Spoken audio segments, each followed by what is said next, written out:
ሰላም ሰላም የተወዳችሁና የተከበራችሁ የአርሰናል ፍሌር ተከታታዮቻችን በዛሬ ስፖርታዊ ዜናችን ከአርሰናል ተጫዋች ዝውውር ጉዳይ ጋር በተገናኘ የሞርጋን ሮጀርስና የብሩኖ ጉማሬሽን ዝውውር ጉዳይ በተመለከተ መረጃ አጋራችኋለሁ። ከዛ በተጨማሪ ጄርሚ ሞርጋን በተመለከተ ያሉ አጫጭር ስፖርታዊ መረጃዎችን በተመለከተ አጫጭር ስፖርታዊ መረጃዎችን አጋራችኋለሁ። ቪዲዮውን ላይክ እያደረጋችሁ እንጀምሩልኝ በአክብሮት እየጠየቁ ከአርሰናል ተጫዋች ዝውውር ጉዳይ ጋር በተገናኘ የተሰሙ አጫጭር ስፖርታዊ መረጃዎች ምን ይመስላሉ የሚሉትን ነገሮች በጥቂቱ አጋራችኋለሁ። ቪዲዮውን ላይክ እንድታደርጉልኝ በአክብሮት እየጠየቁ ወደ መረጃዎች አልፏል። ቀደም ብዬ በግቢያ ላይ እንደጠቀስኩላችሁ በዚህ ሳምንት ከአርሰናል ተጫዋች ዝውውር ጉዳይ ጋር በተገናኘ የተሰሙት አዳዲስ መረጃዎች ምንድናቸው የሚሉትን ነገሮች ነው አፕዴት በረጋችሁ ላይቭ ላይ በጣም ሰፋ ያሉ ነገሮችን ደግሞ ስለማጋራችሁ ላይቭ ላይ ገብታችሁ መከታተል ትችላላችሁ። ነገር ግን አፕዴት ላርጋችሁ ብዬ ስላሰብኩ ነው ዛሬም በድጋሚ የተመለከቱ ከአርሰናል ተጫዋች ዝውውር ጉዳይ ጋር በተገናኘ በዚህ ሳምንት አዳዲስ ነገሮች አለመኖራቸውን ተከትሎ ነው መረጃዎችን እያደረስኳችሁ ማለገኛው። ነገር ግን ከአርሰናል ተጫዋች ዝውውር ጉዳይ ጋር በተገናኘ የተሰሙ ጥቂት አዳዲስ የሚባሉ መረጃዎችን ላጋራችሁ።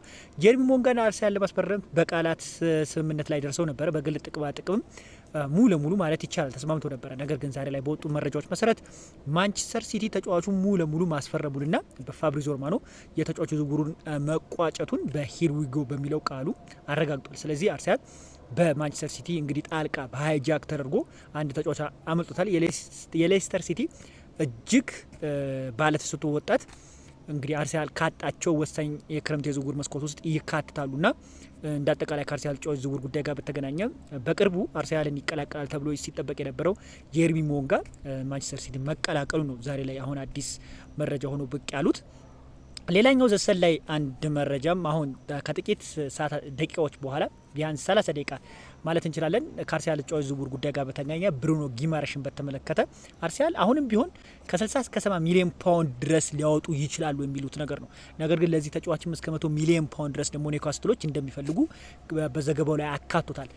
አሁን ላይ እንግዲህ አርሰናል ገበያው በጣም ከሚገባው በላይ ከፍተኛ ገንዘብ እየወጣ ተጫዋቾች እየተዘዋወሩ ይገኛሉ። የገበያውን ሁኔታ እያጤኑ መሆናቸውን የሚያመላክቱ መረጃዎች ደግሞ ከአንድ ኦፍ ኦዚል ተመልክቻለሁ። ከአንዱ ፋርስ ሄዳል በጣም ለአርሰናል ቅርበት ያለው ጋዜጣ እንደሆነ እናውቃለንና ከአርሰናል ዝውውሮች ጉዳይ ጋር በተገናኘ እኔ ዋቢ እያደረኩም ለእናንተ መረጃዎችን ማጋራችሁ አንድ ኦፍ ኦዚል ነው። አንድ ኦፍ ኦዚል ምን አዲስ ነገር ይዞ ከአርሰናል ተጫዋች ዝውውር ጉዳይ ጋር በተገናኘ ወጣ ነገር ላጋራችሁ። ሞርጋን ሮጀርስን ዝውውርም ጉዳይ እዚሁ ላይ ላካተው።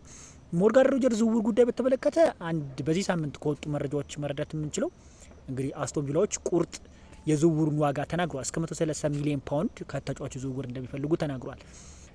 እዚህ ጉዳይ ላይ እስካሁን ድረስ አርሰናል አለመወሰናቸው ምንም እንኳን የተጫዋቹን ለማስፈረም አርሰናል ቢፈልጉም ውሳኔ ግን እስካሁን ድረስ አለማሳለፋቸውን ነው እየተገነዘብን የምንገኘው። በጣም በደጋፊዎች ዘንድ ብስጭቶችን እየተመለከትኩ እገኛለሁ። አርሰናል በተጫዋች ዝውውር ላይ በጣም ከሚገባው በላይ ደካማ ሁኔታዎችን እየተመለከትን እንገኛለን። በዚህ ሳምንት እንኳን መረጃዎችን አላጋሯችሁም። በጣም ወሳኝ የተባሉ ተጫዋቾች ዝውውር ሲደረግ ተመልክታ ሳንድሮ ቶናሊ ወደ 100 ሚሊዮን ፓውንድ ድረስ በሚጠጋ ገንዘብ ቶተንሃሞችን ተቀላቅሏል። ማቲያስ ፈርናንዴዝ በጣም በከፍተኛ ገንዘብ እንግዲህ ቶተንሃሞች ማስፈረማቸው የሚዘነጋ ጉዳይ አይደለም እና አርሰናል የሳንድሮ ቶናሊ ዝውውር ወደ ቶተንሃም ማድረጉ እጅጉን እንደሚጎዳው የሚጠበቅም ነበር። አሁን ላይም እየወጡ ባሩት መረጃዎች መሰረት ያን ነው ስመለከተ የነበረው። ሳንድሮ ቶናሊ የለቀቀው ኒውካስትል በድጋሚ ብሩኖ ጉማሬሽን ይለቃል ተብሎ አይጠበቅም።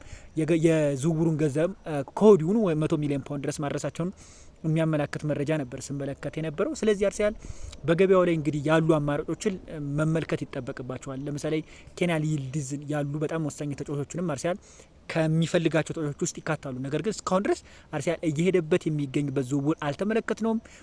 ሳንድሮ ቶናሊም እንደ አማራጭነት ቢይዘው አሁን ላይ ከእጁ ወጥቷል።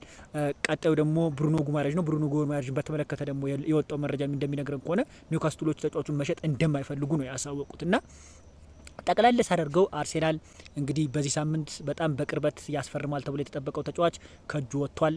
ጄርሚ ሞርጋን ማለት ነው። ቀደም ብዬ እንደ መግቢያ ላይ እንደጠቀስኩላችሁ ሞርጋን ሮጀርስ ቁርጥ የዝውውር ዋጋው ታውቋል። 130 ሚሊዮን ፓውንድ እንደሆነም ተረጋግጧል። ስለዚህ አርሰናል አሁን ላይ ምን አይነት ውሳኔ ያሳልፋል የሚለው ነገር እየተከታተልኩ ማጋራችሁ መረጃ ይኖራል። የቀድሞ አርሰናል ተጫዋች የነበረው ሳንቲ ካዞራ በትላንትናው ዕለት እንግዲህ ጫማ መስቀሉን ተረጋግጧል እና ተጫዋቹ በስተመጨረሻ እንግዲህ አርሰናል ቤት መጥቶ በአርሰናል ስታፍ ውስጥ መስራት እንደሚፈልግ የሚያመላክት መረጃዎች እየተመለከቱ ገኘ ነበረ።